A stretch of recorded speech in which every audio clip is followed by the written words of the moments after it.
there was but the shallow ocean. Then came the sculptor and the enslaved. For millennia they traversed the empty world and dreamt of perfection. They drew land from the endless waters, forged a tower they would call home, and sowed the titans that would sow the world.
Crepda's deplorable reign had lasted thousands of years with no end in sight. Onwards did humanity suffer forced worship and harrowing labours, and yet it was not enough for the prince. Far across the oceans, other continents harboured entire civilizations that were founded during the golden age of immortals, served still by angels untouched by Crepda's wrath. It could be said there yet remained settlements on their own continent of Ithantius, but condemned within the ashen wastes of Penvalis as they were, they had little chance of knowing for sure. Suffering the freedoms of those bound to his divine responsibilities, Crepda had often sent loyalist angels and twisted demons beyond the ashen wastes to test the Daemonkurse. Always was it the same. However small or large his scout, they would wither into dust and ash when beyond the Penvalis. Humanity beyond his realm, Crepda would eventually turn to his most loyal servant, Archangel Osnia, and charged him with devising a means to essay this obstacle. Osnia was not one to let his master down, and in the labyrinth far beneath his tower, the Archangel turned to an experiment long shelved, that of Shesta.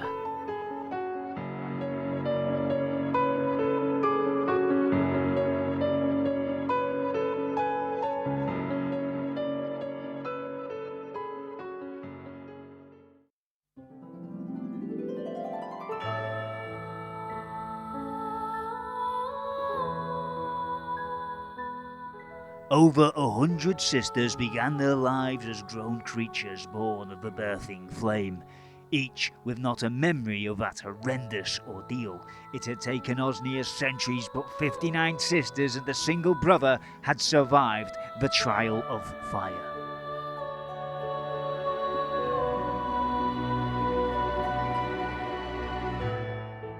To behold, they mimicked the angels precisely, mostly. But in truth they were but false angels, and yet it was this falsehood that Osnia was counting on would see the creatures beyond the ashen wastes immune to the Daemonkurse. Time would tell. Osnir named his creatures the Celestials, and Crepta afforded them the abandoned, mostly preserved, city of Elentia. It was a place of their own where they would train to become vastly more powerful than their angelic counterparts, that one day they could traverse to the lands of the angels and annihilate them. And so came their second trial, that which would truly see if they could pass beyond the ashen wastes or become dust like 100 demons before them. Osnir's Celestials did not simply reach beyond the confines of the Ashen Wastes, but reached far and wide throughout all of Ithantius. Whilst the Prince of Humanity and Archangel Osnir anxiously awaited their return from Sancta Avlas, unsure of the Celestials' fates, the creatures enjoyed the outside world as no others had ever before.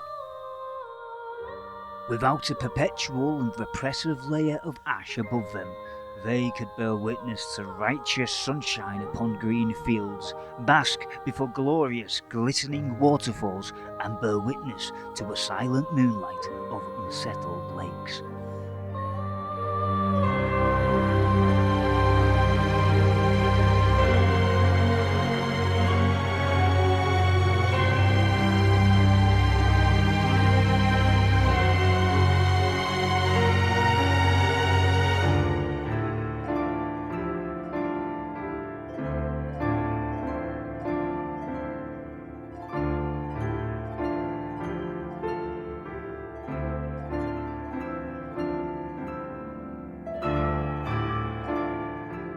However, it was not meant to be. For unknown reasons, it was only when the Celestials returned to the Ashen Wastes after their many years of early mirth did so many of their number succumb to the Daemonkurse and perish.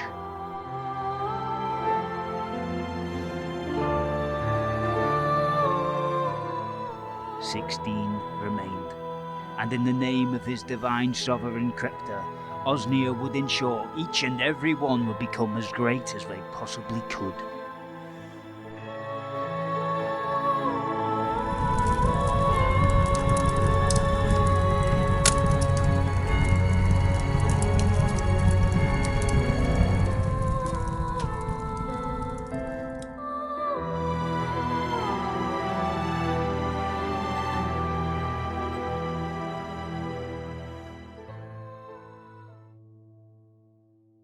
Celestes Vascharron was the first that was hatched into the birthing fire, and quickly became a beacon of sorts for any Celestial with any measure of grievance, however small. And though this was purely on account of her caring nature, it was not a situation she enjoyed. She was reserved, contemplative, and an unsociable creature, often giving herself to solitude and the company of her shadow.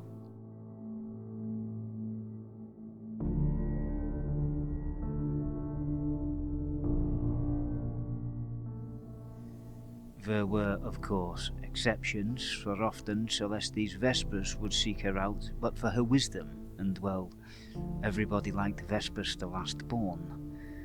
Vascharron considered Vespus the welcome distraction amongst the many disturbances. And then there was, of course, Thessenya.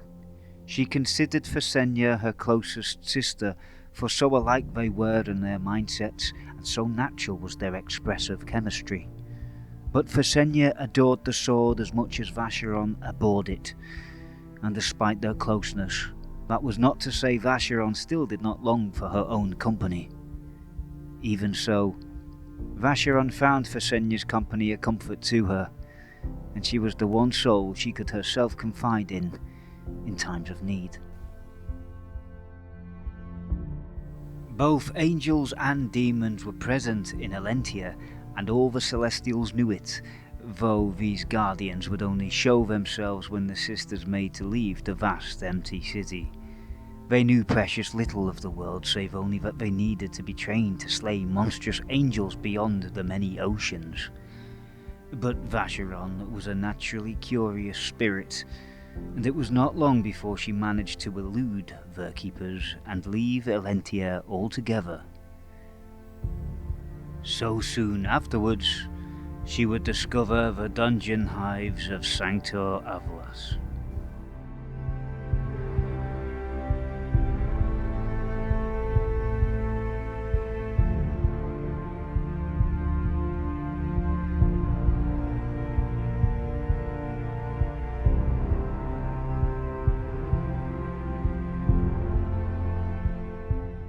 Vascharron could not believe what she had stumbled upon.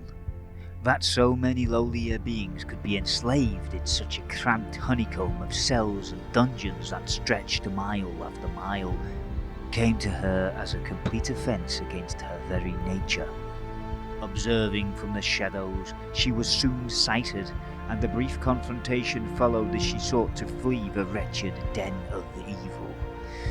She was not there long, but she had learned that the nightmarish place belonged to her sovereign and prince of humanity, Crepta, and designed and created by her very own maker, Archangel Osnia.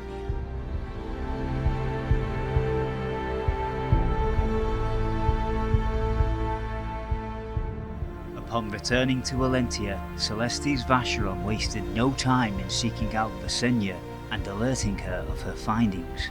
Against Thessenya's counsel, Vascharron then hastened her way to Osnia's tower, the Pillar of Order, to confront him of the terrible world she had uncovered.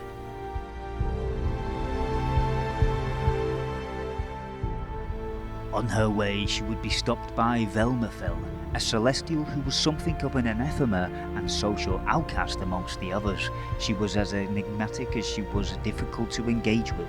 Nonetheless, there and then she would stop Vascharron in her tracks and insisted that her sister would be wise to return to Valentia and simply forget what she had witnessed, at least for the time being. Vascharron was hardly thrilled to find her sister seemed to know of the outcry already, and all the more stepped around her sister before taking flight the rest of the way to the Pillar of Order.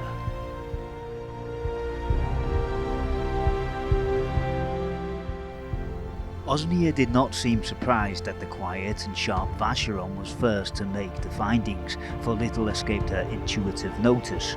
Impressed with her, Archangel Osnia offered Celestes Vascharron one of the 3 roles that would form the triarch of a prince's church, that she would head the faithful of Crepta.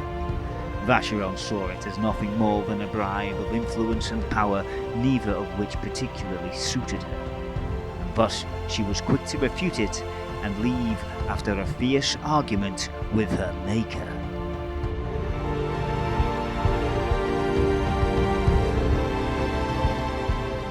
Thessenya had at least secured a plan of action with Vascharron, and before letting her dearest sibling visit the Pillar of Order, and upon returning from there, Vascharron awaited for Thessenya in their favourite garden in Valentia.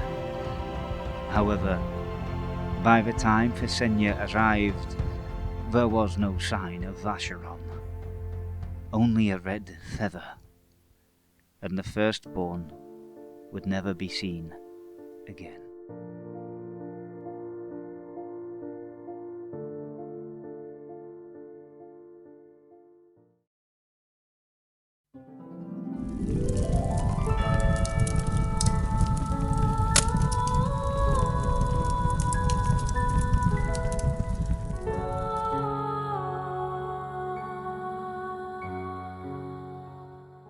Nizus the Eyeless, a blind sister, and the sister who could not speak, Stroya the Silent. Each had only one wing, each individually quite weak, and, so it was rumoured, but half a heart apiece. And yet for all these weaknesses, when the closer the two physically were, the far greater they became. Additionally, they possessed a very unique ability of fusing their bodies together, physically becoming one in a manner of saying. And so the two often did so that they could enjoy, bizarrely enough, a normality. Thus, the two were become known as the Meldlings.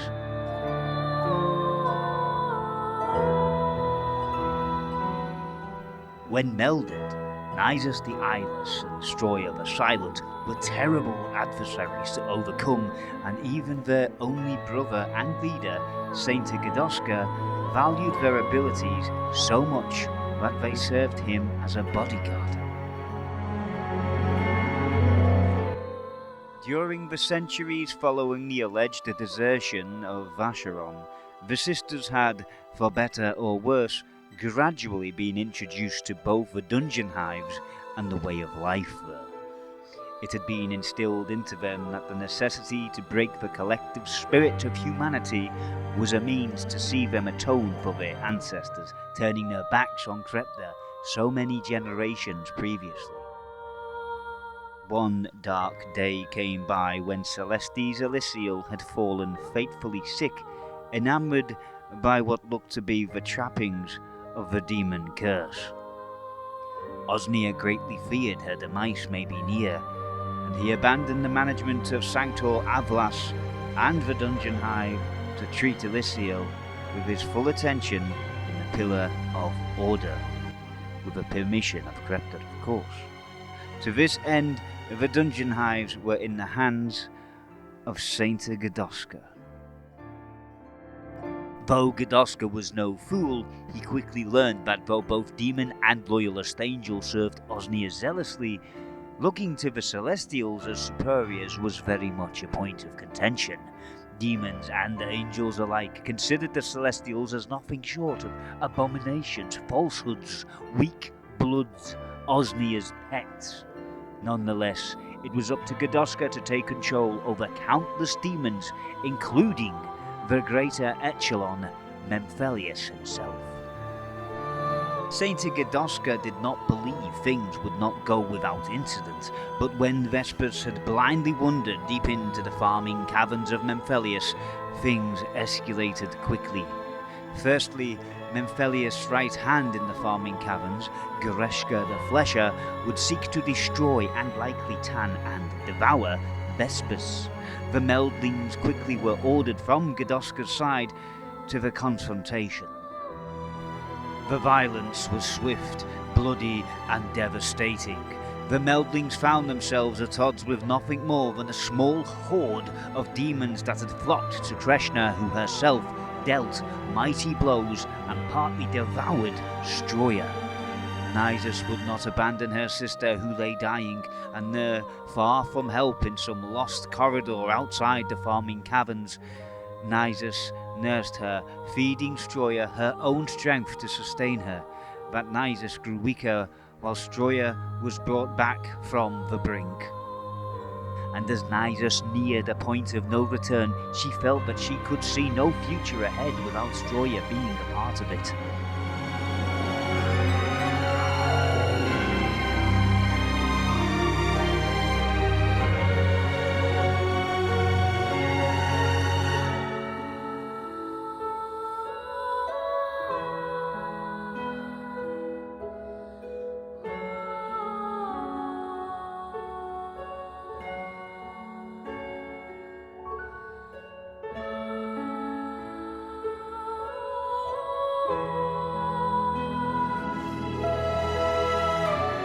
The last poor Nizus, she who would never awake again. Unable to face Saint Gadoska for shame of defeat, she eluded him and his minions who sought her out, whilst she made for another confidant. By this time, Celestes Bascindl had come a far way herself, and was a figure of respect and influence deep within the Drake Pits. Still, with the ability to meld, Bascindl eagerly assisted Stroya to a drake they both reared from the moment it hatched. In time, Stroya was able to meld with the drake, and come a dark day for Gereshna the Flesher, became far greater than she had ever have expected of herself. Stroya wasted no time. She flew to the dungeon hives, cut a bloody swathe into the farming caverns, and slaughtered her way to Gereshna, who was only too eager to join the duel. It did not go Gereshna's way. With Celestes Nizus avenged, Stroya was surrounded by hundreds of demons led by Menthelius himself. Many demons fell over themselves in preparation to assault the Celestials, but with Osnia's timely arrival, things were ended swiftly. Before Osnia could even speak with Stroya, Gadoska had already berated her and exiled her indefinitely.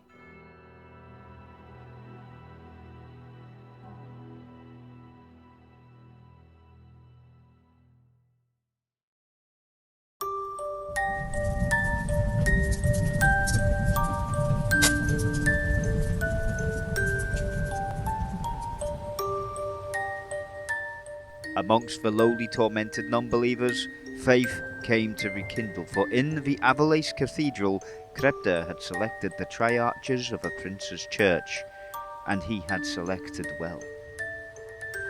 It had been many years since Illicielle had taken ill, but Osnia had done well in saving her and restoring her to her duties, though his methods were not without adverse effects. Her face became forlorn, her voice once rich in fervour now ran flat and unconvincing, and was soon to be seen with vicious wounds upon her body, which she did not speak of. She hardly seemed aware that they were even there at all. And then she was witnessed by celestial and the lowly alike, dancing, laughing sporadically on the roof of Avalace Cathedral. Often she remained glazed and distant. It was only when Vespus turned to her vibrant melodies by way of the lute did Illicielle snap. She took refuge in a small flooded cave and remained there in solitude for a time, though soon whispers came to her from no discernible source, and during years of isolation she came to whisper back. There was another in that cave by the name of Pharoah, although perhaps there wasn't. She spoke of the lands they had once seen during the early Mirth, and lands even further and more beautiful. Or perhaps she didn't, for she may not have been there. Illicielle could not know, so fragmented was her mind. It was Celestes Bascindl who would eventually find Illicielle, and she was quick to take her to Osnia's tower. Osnia was relieved to find her alive, if anything, but began a series of arduous long-term procedures to help heal her mind. She would often fall into lasting bouts of hysteria and harm herself until her very arms needed to be bound to her wings as she sought to rip out her feathers. On occasion, she attempted to tear off her wings entirely. One day she would use loosened chains to do that very thing. Still seeing Pharoah when no one else could, Illicielle also clawed her eyes so badly that she blinded herself. To her abstract horror, in her blindness, not only did she still see Pharoah, but Pharoah was now all that she could see. Illicielle became haunted relentlessly, whilst she craved an end to her misery in whatever form it came in. With no results for all of his efforts, Osnia came up with the curious idea to send her to one of the greater echelon, Bericleus, an enigmatic angel that even Crepta was rumoured to fear. After precarious negotiations, Illicielle alone was permitted into the nurseries of the dungeon hive. Bericleus broke Illicielle down with a litany of fears both knew to be true that few others would dare contemplate. It was only when Illicielle was hopelessness itself did Bericleus then seek to restore her. Illicielle was given duties throughout the nurseries, and she came to love them and the infants that now so often fell under her care, until of course they came of age. That age was just 4. Yet still, under the greater echelon Bericleus, Celestes Illicielle found acceptance to her maladies and concerns in her duties to the infants and in the pursuit of necromancy, of which Bericleus was a master. Centuries went by. Illicielle was once more called back to serve in Avalace Cathedral. She had enjoyed some measure of calmness and sanity in that very place all feared to tread.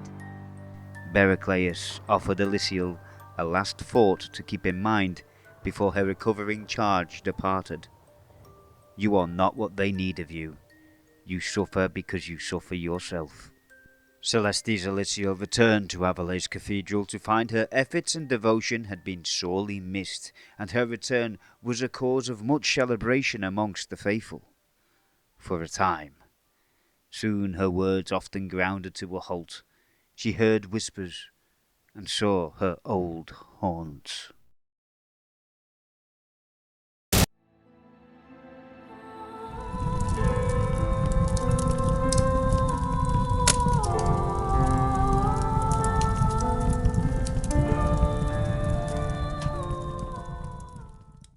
Celestes Celesdina was one of the triarchs of the Prince's Church, and what a rouser of fervour she was. Oft hid behind a mask lay a minor deformity she was gravely ashamed of. But all the more imposing she was to behold for that faux visage. Crept there sat the throne, and Osnir, architect of a demon reign, often had his hands full operating at every level of Crepta's domain. The one to be given the task would need to be a stalwart in faith and unstoppable in her duty. As the mists of time were cleared by Osnir's later designs, Crepta ordained it time to move the Vilcii from Sancta Avlas into what was once settled only by the Celestes. Elentia was to be repopulated by the faithful. Noble houses were founded along with this new era for the Vilcii.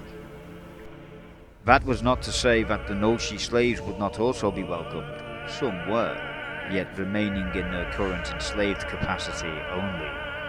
And considering Elentia very much functioned on the backs of these slaves, the Noshi suffered on. And though they had naught to fear of demons lest they committed crimes, they could also just as easily find their restless toils and needs could be forgotten altogether. Those who did not break under the weight of Vilcii servitude and suffered the horror of sanity itself were amongst the most tormented of the Noshi. And though the honeycomb cells of the dungeon hives were far behind them, their new abodes were even smaller. They were also more densely populated, despite Elentia's ample housing. One rumour that had been in circulation for a very long time was that in each mortal lifetime Celestina had taken a Vilcii lover. Always had this priestess been chosen for her resemblance to Celestina's previous lover. They always looked the same. Stranger still, this woman in question would always be indoctrinated to behave as the previous priestess also. Only then would Celestina come to love this woman who at best would spend their entire lives trying to convince the Triarch that her love was reciprocated. Calamity struck one day when this mysterious lover of Celestina, Enigma, was assassinated. The perpetrators were said to have been from the maiden's own household. Horrors followed. The suspects were swiftly interrogated and burned to the stake.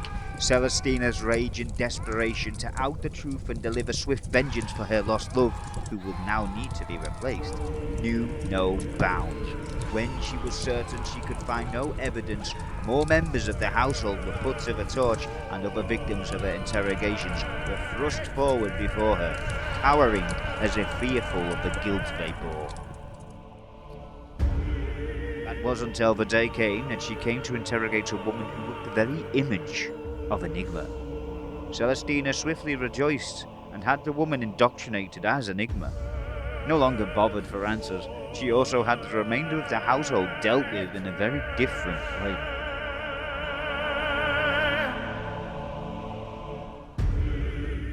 There was a region far from Elentia where the deep rock was nigh impenetrable. In here, there was a tiny network of minor tunnels. The entire household was marched in there, with not a single exception, and locked in by a series of doors enchanted only to open for Celestina herself. A long, miserable fate now loomed before the imprisoned noble household. Celestes Celesdina herself turned back to her actual duties, no longer distracted by this brief surge of vengeance. But she now found that, if anything, respect for her dwindled in the shadows, and the faithful now dwindled also. There were, too, whispers that Triarch Illicielle's mind was becoming weary once more also. Things did not bode well, and much would now fall on the shoulders of the third of the Triarchs to steer the faith.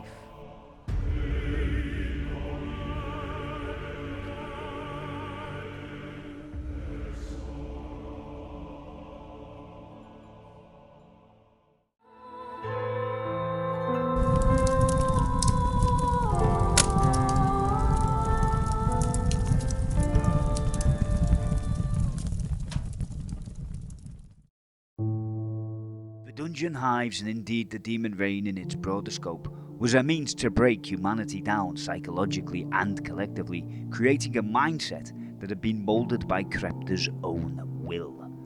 The Vilshii, true humans, and Nulshi, the broken, would, come the day of a red scabbard, stand hand in hand in the kingdom of Krepta. Sancta Silas would be that kingdom. It fell to Nimru to see the paradise awoken.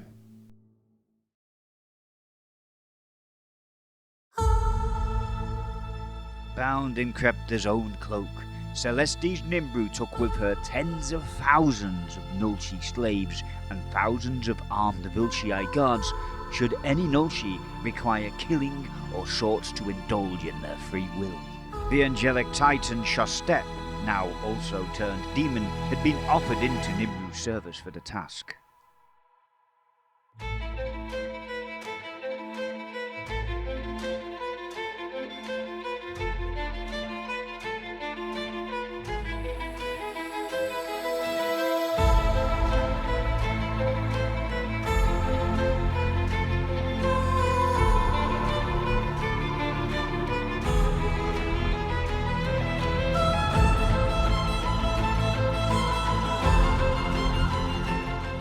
He had entrusted her with the orb Rain, and thus along with it, she had become the chosen champion of the Prince of Humanity.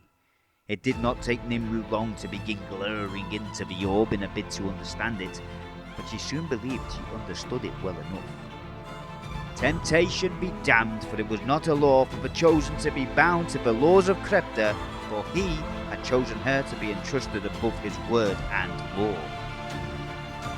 The Vilshii would better arm themselves, the Nulshi would labour on without concern of their own well-being, and some demons, ensnared by the call, came to stand watch silently in unfettered obedience. Even Shesta the Titan remained stood in the great valley that led to Sancta Silas. Nimru was to lay down the empty city of the Cologaran for Krepta to populate when he saw fit. Why then now did Nimru instead not focus on providing a place for a united humanity, but instead appear to take the stance of keeping everything and everyone out?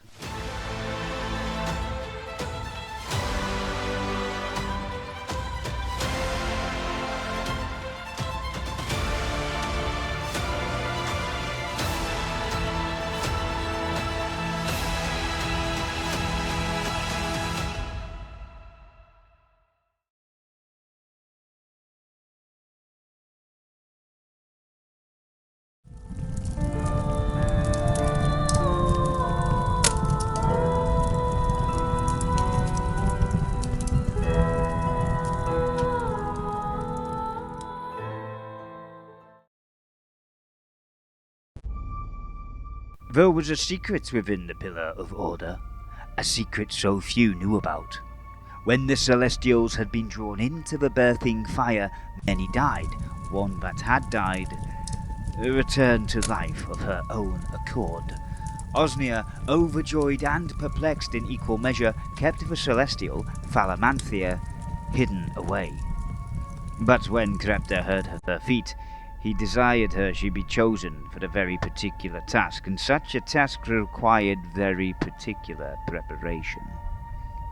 Falamanthia knew only the four walls, chains, and locked door. And pain. So much pain. At the peak of Illicielle's madness, she had inadvertently somehow managed to enter that cell. and to this day what she thought a reoccurring nightmare was a traumatic memory. When Saint Gadoska visited Illicielle and she recounted this nightmare, Gadoska became suspicious. After arguing with his maker to see Falamanthia released, Gadoska was soon banished from the Pillar of Order and firmly ordered never to speak of Falamanthia again. She would languish under pain of terrible experiments and augmentations for the foreseeable future.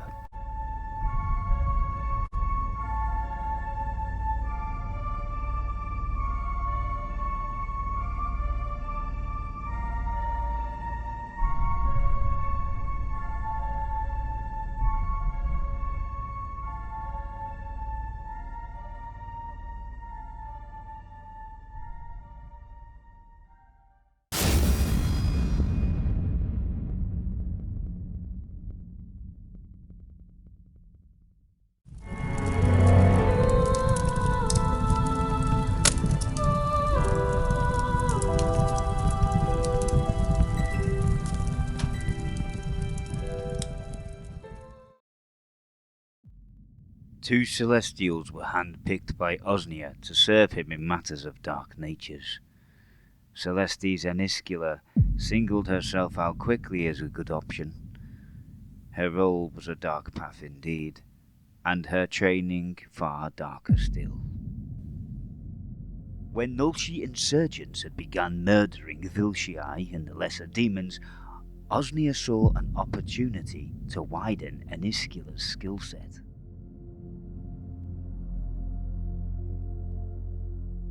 She opted to have her wings removed. It pained Osnia to hear her say so, but nor would he make any part of her training easy for her. She would toil within the dungeon hives as a Nulci and identify the rebels from within.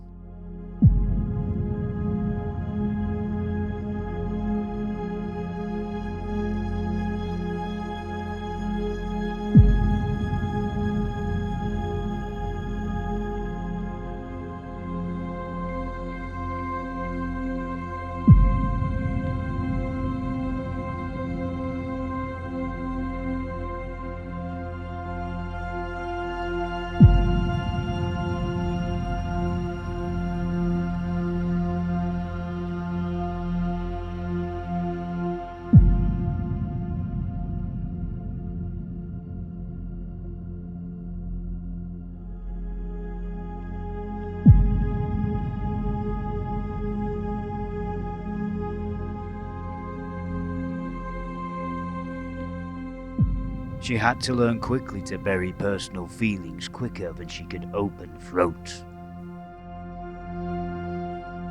And when the many deeds were done, her training was complete. She was then put on a path like no other. She was to hunt down each of Osnia's previous creations, those of Miranil's clutch, and kill them if they were not dead already.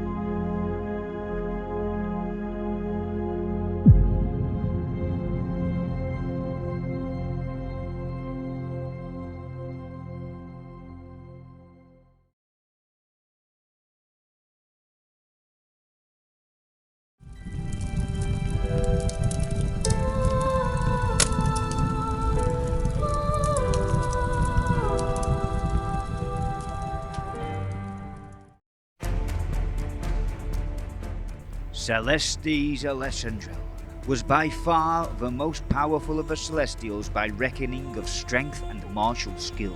Her size often belied her speed, leading to the death of many foes. In her earliest days she would spar against both Nizus and Stroya, though following the meldling's grim demise, she turned to Eru and Sillestrias, who were on the rise of becoming great fighters themselves. Ellesendrelle was fairly certain that sooner or later she would accidentally slaughter Eru or Sillestrias. and so she drifted away from her sparring partners and stepped into the Dungeon Hive's arena. There she would build a heap of slaves before retiring, and never did she shy away from fights against the lesser demons. It was observed by Celestes Velmathelle that Celestes Ellesendrelle was likely as great a fighter as the greater Echelon and Marshal of Sancta Avlas himself, Belosomar. Upon hearing this, in each celebration, Ellesendrelle called him out. Later, Crepta himself called on Belosomar, telling him, "Accept the duel. Do not kill her, but show her what it is to make a mockery of the greater Echelon."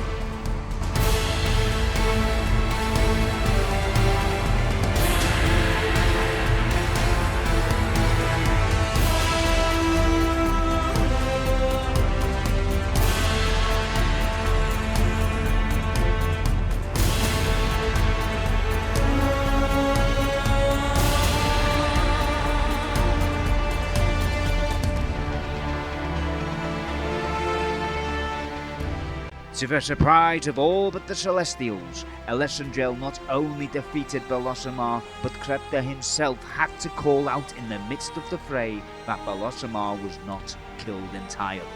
With the greater Echelon severely wounded and Ellesendrelle's talents laid bare before all, Crepta was forced to have Osnia raise her to Marshal of Sancta Avlas. More than just a battle, a great message reverberated throughout the land. The Celestials were the greatest power in the Ashen Wastes.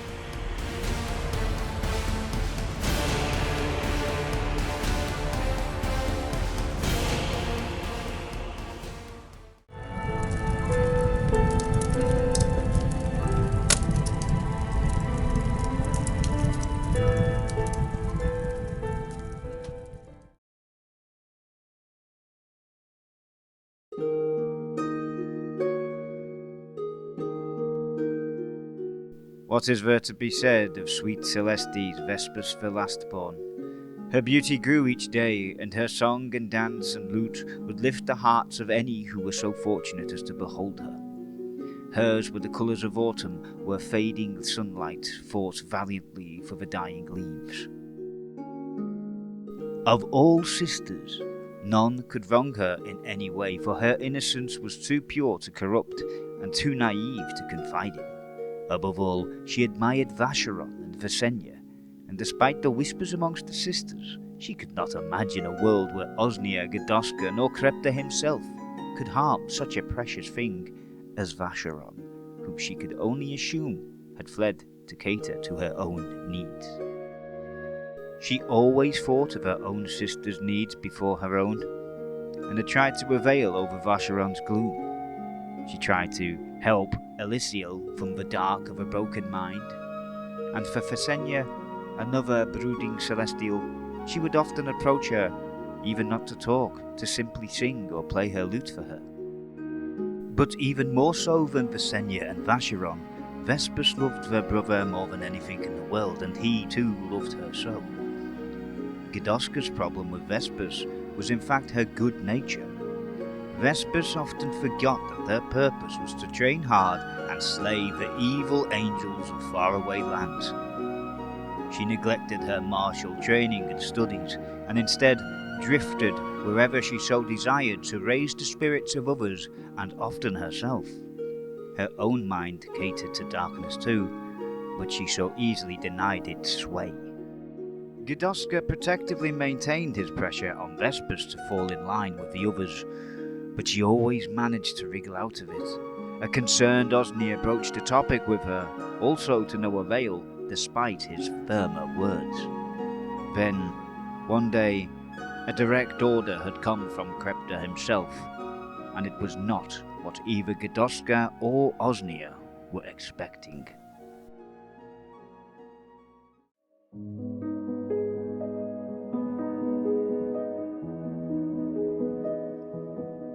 Vespus was cast into the dungeon hives without support, where she was expected to dirty her hands and harden her mind.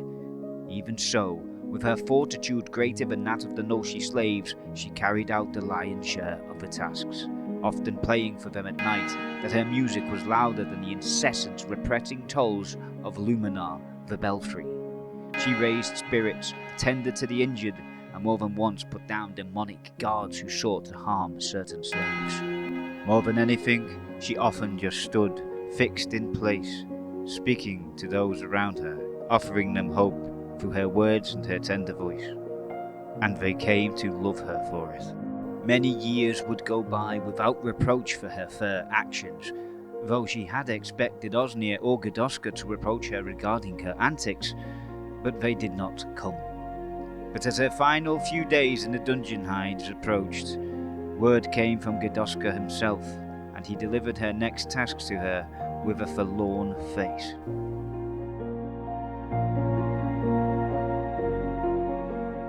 Each and every slave she had ever assisted over the years, tended to, embraced, relaxed and brought comfort to, would be brought before her. She was to gouge their hearts out and carve the flesh from their bones that she could make a large throne for Crepta.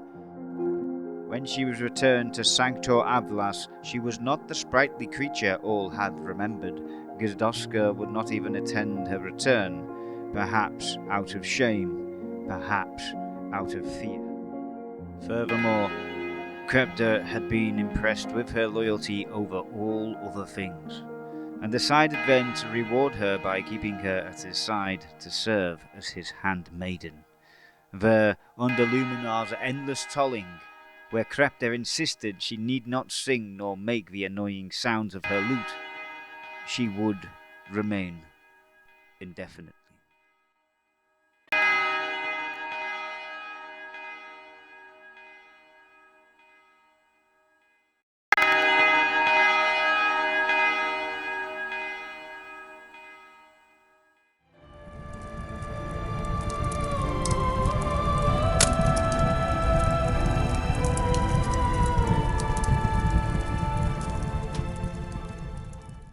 If there were two Celestials who did not get on well, Eru and Sillestrias.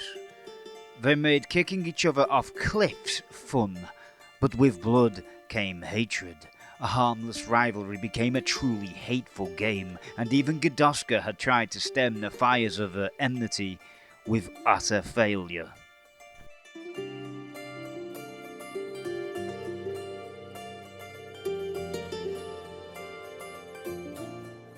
At a loss for a remedy, and not wanting to involve Osnia, Gadoska could only do one thing to unite their fires. He would make them Crepta's bodyguards.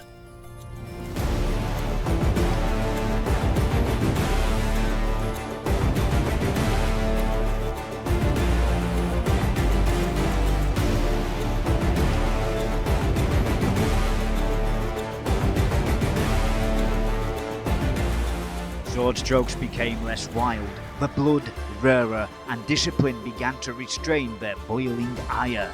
Gadoska did not for a moment believe their insane grudges had gone anywhere, but they had shown they could put aside their differences in Crepta's name, especially if that meant safeguarding him. The promise had worked, but Gadoska wasn't entirely sure how he was going to deliver. The meldings were, at the time, performing admirably, and Ellesendrelle was greater than any. The chance came riding the waves of both calamity and glory. With the downfall of the meldings and Ellesendrelle becoming marshal of the dungeon hives, Crepta needed a new warrior stood in its shadow at all times. Thessenya was the best bet. She had fought well to earn the place, but promise bound, Gadoska had to deny her, and instead put forward both Eru and Celestes. Woe to any that would seek Crepta's blood then, for the twin swords of Crepta were ever ready. And though they could spar in the throne room as and when Crepta wished to be entertained by them, more often than not, they would take separate shifts, practicing where Crepta would not be disturbed. Not only all this, but Osnia also confided in the twin blades that Crepta and he had both agreed that Eru and Sillestrias would each fulfill critical roles in the coming of the Day of a Red Scabbard.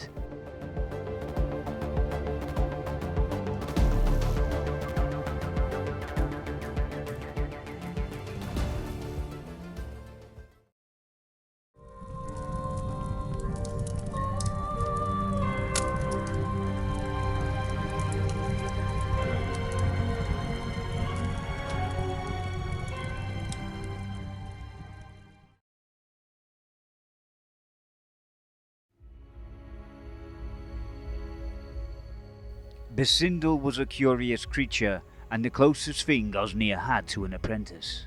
She hungered for knowledge and power, and both were in abundance in his tower where she resided. Over many years she had secretly bypassed the mysteries of a labyrinthine. She had unearthed the Celestials' own birth chamber, where they were admitted into the harsh world through fire. She had come across the secrets of Drake Pits, where a massive celestial dracon, Esteval, was imprisoned.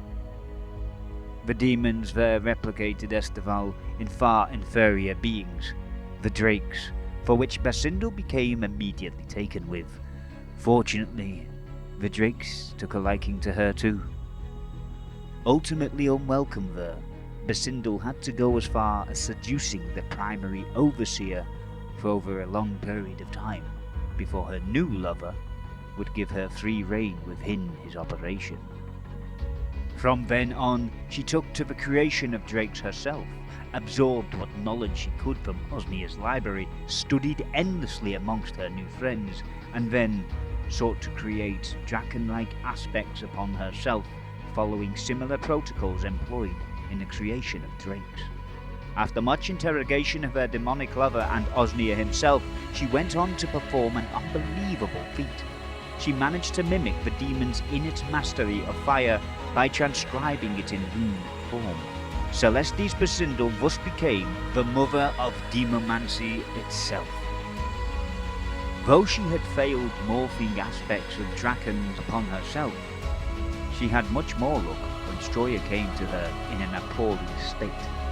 Bascindl achieved on Stroya what she had been unsuccessful in doing on herself, and it was also Bascindl who had used her drakes to fly far and wide in search of Illicielle, whom she found in a flooded cave. She once more returned to her studies, progressing the arcane realm of fire, and served only to go on from strength to strength. Osnia was so impressed with her that he instilled the blood within her that she could tend to the fires of Mount Nezroth. Bascindl seared with ambition, though only ever looked to herself to ascend in the world, and so without a single enemy made, she had become, perhaps, the force to be reckoned with.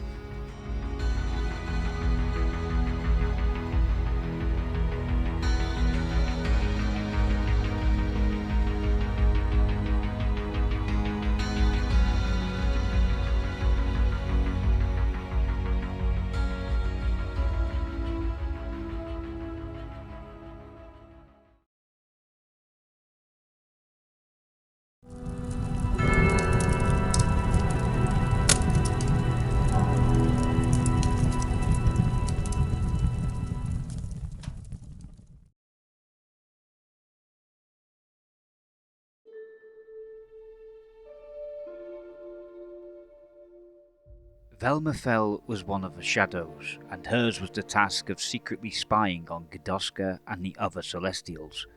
When Vascharron approached Osnia's tower, the Pillar of Order, she did her best to turn her sister away. Vascharron would do no such thing, and nor did she surrender easily. Aware now of her place in the world and with a taste for blood, Velmathelle's thoughts turned to bigger things. Krepda's word was law, and with limitless reach, and yet the godling believed there was a heretic amongst them, and that it was Santa Gedoska. He granted Velmathelle authority to spy on them all, and act accordingly, and root out the heresy if there ever was any. And there was indeed a heretic, and her name was Velmathelle.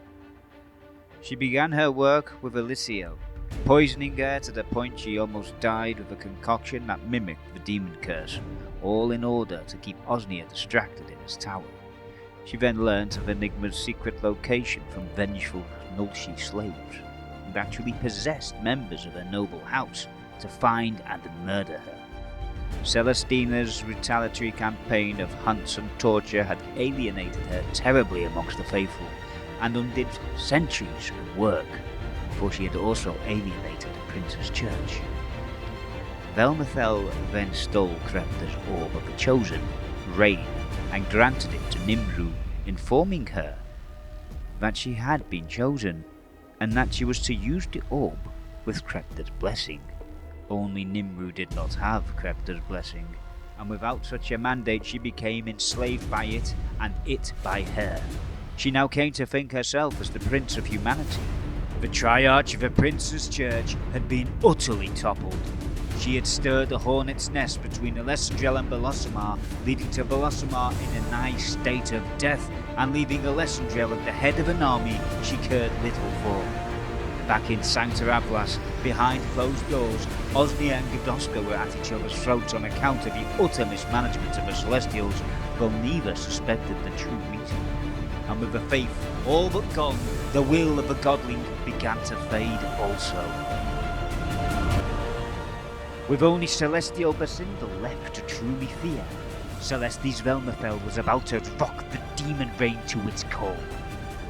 But she had erred, for she was about to learn that another sleeping heretic was soon to stir.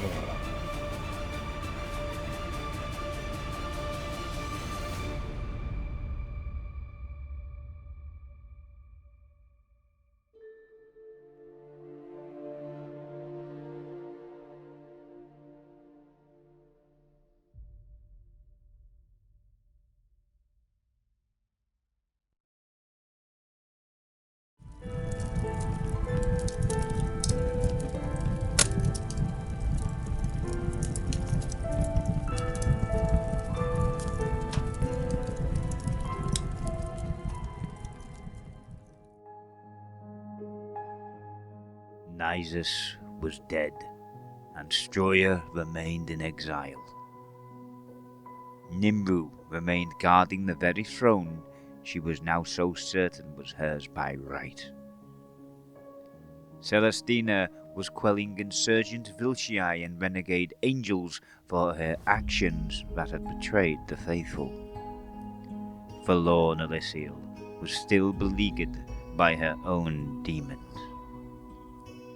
And though Vascharron's fate remained a mystery, she was all but certain to be dead. Ellesendrelle and her ill-prepared army recovered from a shock defeat when stemming the insurgent exodus of Valentia. Bascindl remained deep in the labyrinthine, obsessed with her continuous self-improvement and living in content. Velmathelle was waiting for an opportunity to make a final change to the Demon Reign's organization. And Eniscula was so far away and had finally begun striking names off her list. But another piece was about to move, and it was one none could possibly expect.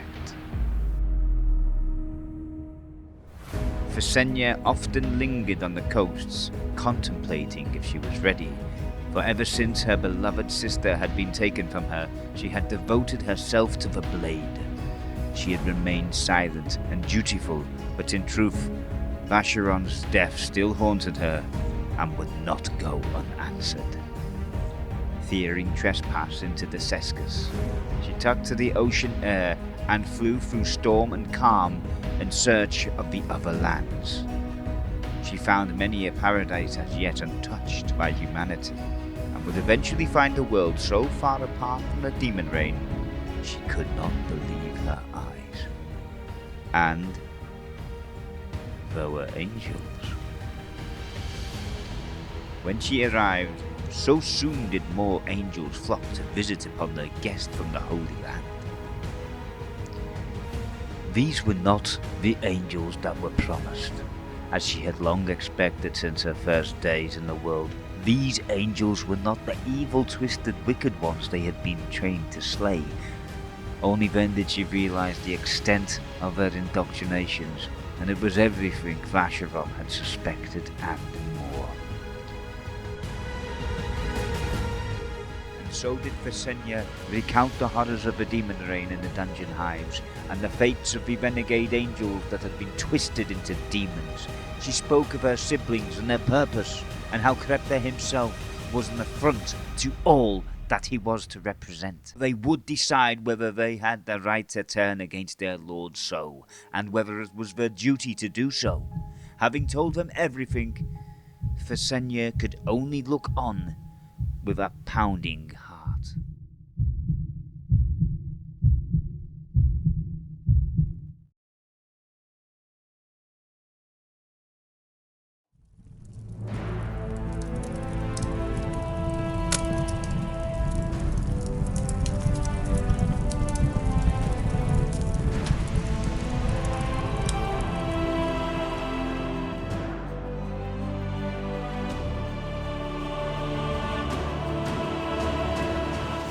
It was decreed that it was the duty of all three angels to flock to Penvalas and bring an end to the failed prince of humanity and his demon reign.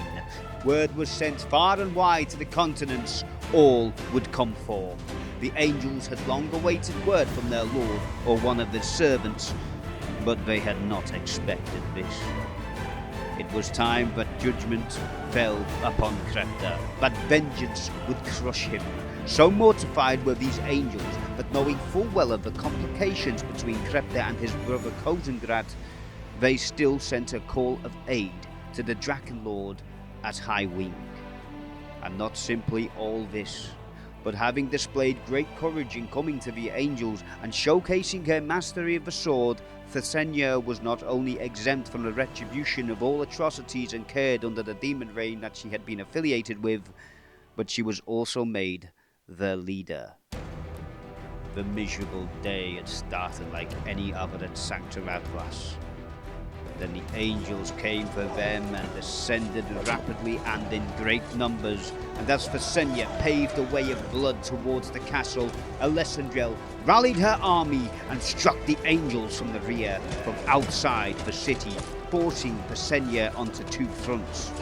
She turned her forces against Ellesendrelle and forged on herself, with a small force of greater warriors moving forward to Castle Valas. Velmathelle's treachery benefited none but Velmathelle, and she too now stood with everything to lose, took up the defence of Castle Valas.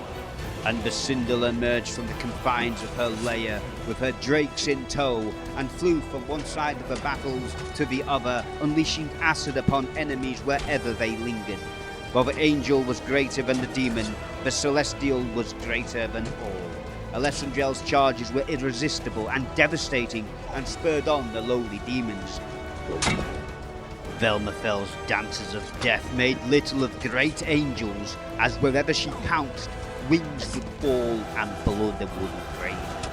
Bascindl called upon Mount Nezra to unleash infernos the likes of which had never been seen since Krepta himself transformed the holy realm of Penvalas into the ashen wastes.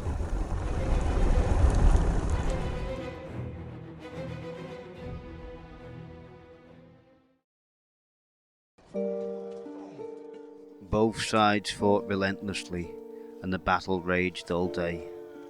Night closed in, and rain would fall. And though it became clear to Thessenya that her army was losing, largely due to the efforts of her sisters, she knew she need only slay Krepta to bring an end to the bloodshed. As her elite guard fell one by one, she forged on through the streets, not daring to fly high enough to be shot down by myriad arrows. At least, not until she was at the foot of Castle Valas.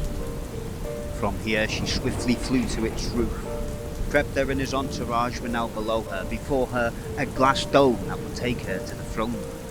But she was beset by many swarms of demons, with no allies left about her. The pressure was mounting, the odds were infinitely rising against her stalwart efforts. To make matters worse, sensing imminent victory, and yet glimpsing Thessenya on the castle roof, having felt scores of angels, Celestes Ellesendrelle left her army and made for Thessenya. The two sisters fought valiantly on the apex of havoc.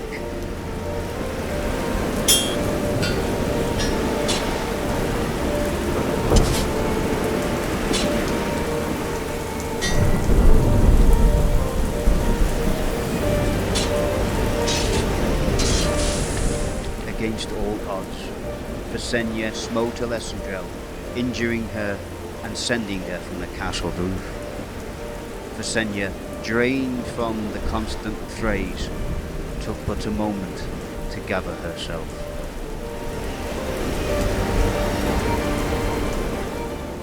It was a folly to do so there and then, and she was struck by Ellesendrelle's spear she had grasped as she fell. Thessenya fell back into the glass dome and descended, wounded, landing before Crepta himself and his entourage.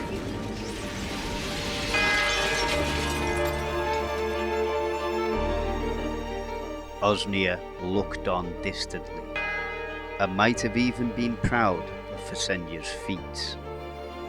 "She is defeated," cried Santa Gadoska. "Take her wings, and she will promise never to return." Crepta remained strangely silent. But it was Velmathelle who objected. "The unvanquished are undefeated."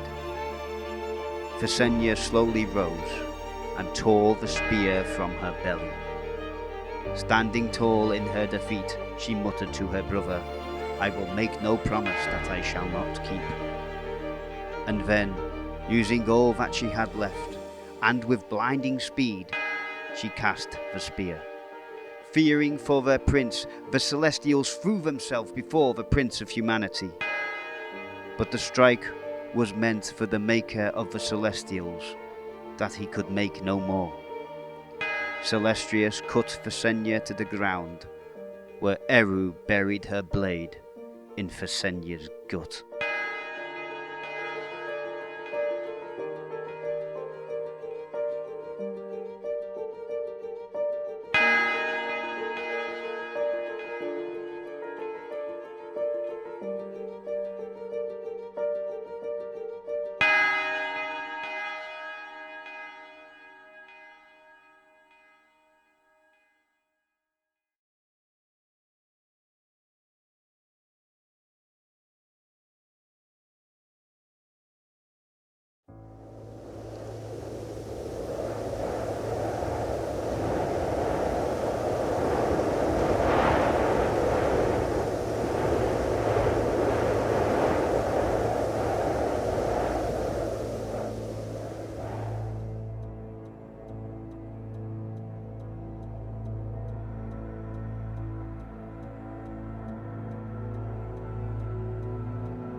Celestes Thessenya was dead. The better part of her army destroyed. The remnants found fates worse than death.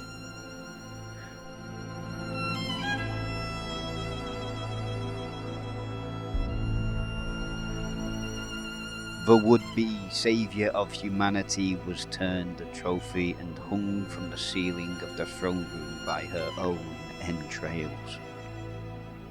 And for very different reasons.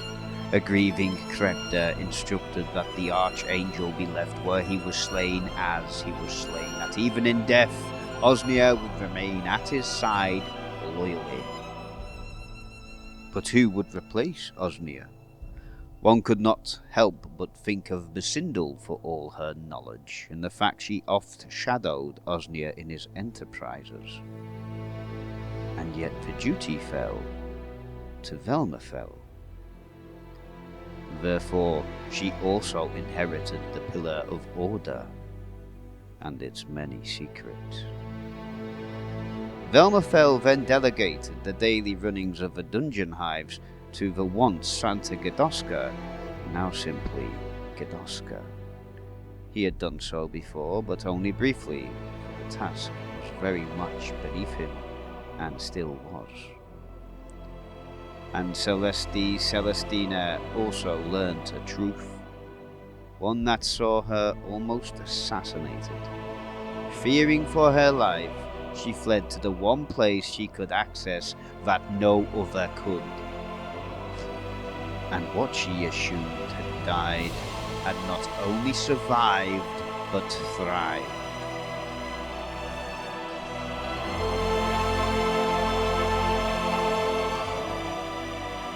Sanctus Silas had all but fallen silent.